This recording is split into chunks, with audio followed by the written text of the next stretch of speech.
इब्राहीम अलैहिस्सलाम ने ख्वाब में देखा कि वो इस्माइल अलैहिस्सलाम को ज़िबा कर रहे हैं। उनकी नींद खुल गई। इब्राहीम अलैहिस्सलाम जानते थे कि अंबियाओं के ख्वाब अल्लाह की तरफ से वही होते हैं, लिहाजा उन्होंने इस ख्वाब के मुताबिक अमल करने का इरादा कर लिया। इब्राहीम अलैहिस्सलाम के लिए ये बहुत बड़ा इम्तिहान था।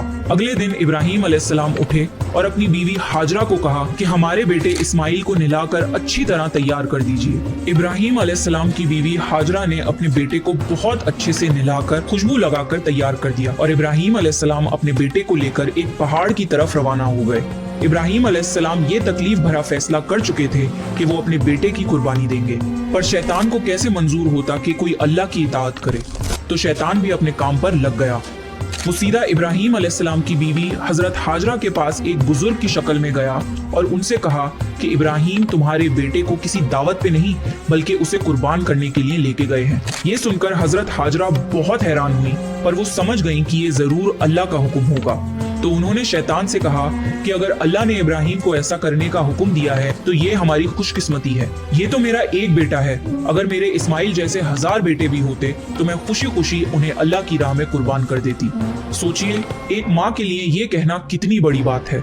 जब शैतान हजरत हाजरा को भड़काने में नाकाम हो गया तो सीधे उनके बेटे इस्माइल अलैहिस्सलाम के पास गया और कहने लगा कि तुम्हारे बाबा तुम्हें किसी दावत में नहीं बल्कि तुम्हें मारने के लिए लेके जा रहे हैं। जवाब में इस्माइल अलैहिस्सलाम ने कहा कि अगर ये अल्लाह का हुक्म है तो मेरे लिए इससे बड़ी क्या खुशनसीबी की बात है कि मैं अल्लाह की राह में कुर्बान हो जाऊं।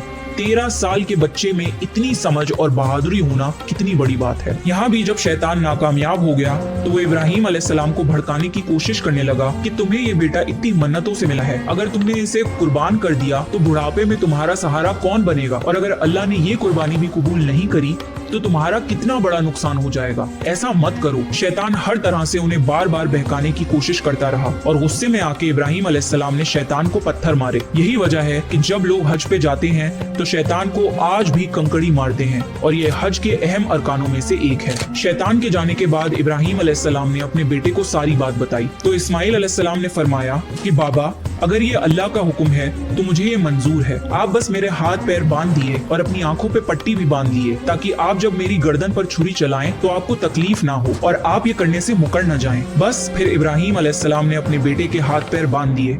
बाप बेटे दोनों अल्लाह का हुक्म पूरा करने के लिए पेश हो गए। इस्माइल अलैहिस्सलाम ने अपने वालिद से फरमाया, जब आप मुझे ज़िबा करने लगे तो मेरी पेशानी जमीन पर रख दिएगा ताकि आपको मेरा चेहरा ना नजर आए और कहीं आपके हाथ रुक न जाएं। इब्राहीम अलैहिस्सलाम ने ऐसा ही किया और आंखों पर पट्टी बांध ली। अब उन्होंने छुरी पकड़कर गर्दन पर चला दी, लेकिन छुरी ने गर्दन ना काटी।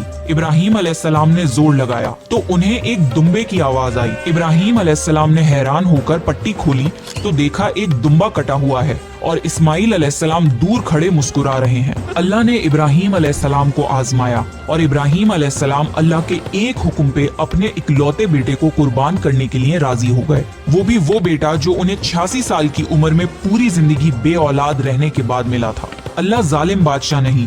अल्लाह ने इब्राहीम अलैहिस्सलाम से उनके बेटे को नहीं छीना बल्कि जिब्राइल अलैहिस्सलाम को भेज के इस्माइल अलैहिस्सलाम की जगह जन्नत का एक खूबसूरत दुम्बा कुर्बान कर दिया। इसके बाद से अल्लाह ने दुनिया भर में इब्राहीम अलैहिस्सलाम की इस सुन्नत को जिंदा रखा और आज भी दुनिया भर में मुसलमान हज के मौके पर कुर्बानी करते हैं ताकि अल्लाह की राह में इब्राहीम अलैहिस्सलाम की तरह कुर्बानी करने का जज्बा पैदा हो। और आपको ये वीडियो कैसे लगी सब्सक्राइब करके कमेंट बताना। हम मिलते हैं अगली वीडियो में, तब तक के लिए अल्लाह हाफिज।